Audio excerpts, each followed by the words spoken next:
morning, and the dramatic advance of Ukraine's army causing something we rarely see in Russia, public displays of anger. Ukrainian troops, here's why, have recaptured an estimated 2,000 square miles of territory in recent days.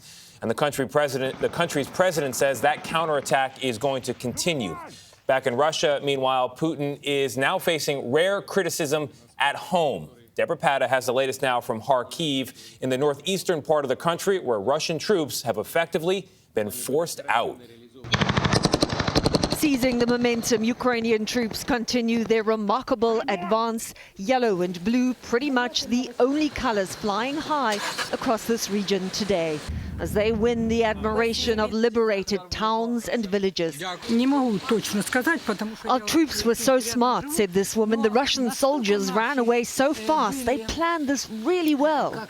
When Vladimir Putin declared war on Ukraine nearly 7 months ago, his troops seized massive chunks of Kharkiv.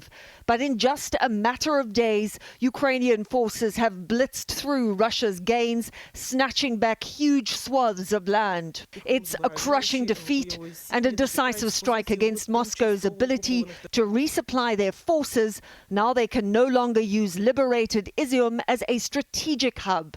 They left all their explosives and ammunition here, said this Ukrainian soldier.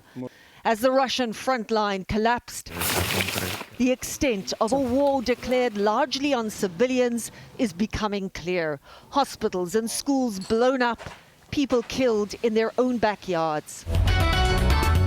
Away from the battlefield, hard questions for Putin on state-run television, which usually only pushes Moscow's line in its so-called special military operation.